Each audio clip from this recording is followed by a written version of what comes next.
آپ نے فرمایا جس نے ماں باپ کو دکھ دیا اس پہ اللہ کی لعنت، اس پہ فرشتوں کی لعنت، اس پہ زمین آسمان کی لعنت، نہ ان کی نماز قبول ہے، نہ روزہ قبول ہے، نہ صدقہ قبول ہے۔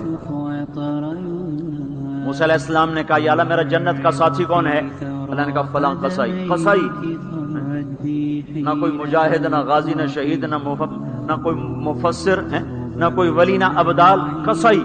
موسیٰ علیہ السلام دیکھنے گئے، قصائی عام قصائیوں کی طرح۔ وہ شام کو جب چلا تو تھیلے میں گوشت ڈال کے چل پڑا۔ موسیٰ علیہ السلام کہنے لگے تیرے ساتھ آ سکتا ہوں؟ کہا آ جاؤ۔ پہچانا نہیں اس نے یہ موسیٰ ہیں۔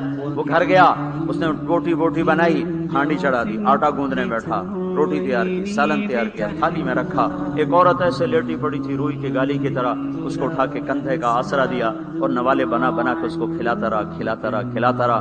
وہ سر مارے، ہن بس اس نے منہ صاف کیا، اسے لٹایا، وہ بڑبڑانے لگے۔ موسیٰ علیہ السلام نے فرمایا یہ کون ہے؟ کہا یہ میری اماں ہے، میں صبح اس کے سارے کام کر کے جاتا ہوں، پھر شام کو آ کر پہلے اس کی خدمت کرتا ہوں۔ اپنی بیوی سے کہو نہیں آخر میرے پیچھے میری ماں نے روٹی کھوا دی، جیسے ہمارا رواج ہے۔ اپنی بیوی سے کہتا ہے تو میری ماں دی کر، میں کوئی نہیں کرنا۔ اور سنو میری بیوی کے ذمے میری ماں کی خدمت نہیں ہے، میرے ذمے میری ماں کی خدمت ہے۔ خود کرتے نہیں، بیویوں کو کہتے ہیں اس کے ذمے نہیں، وہ انکار کرتے ہیں، کہتے ہیں نافرمان، گھر میں لڑائی، دنگا فساد۔ پاگل، تو نے چھاتی نوچی ہے ماں کی، تیرے ذمے ماں کی خدمت ہے، تیری بیوی کے ذمے نہیں ہے۔ وہ کر دے، اس کا احسان ہے، کرنی چاہیے، نیکی ہے، اس کا احسان ہے، نہ کرے تو وہ مجرم نہیں ہے۔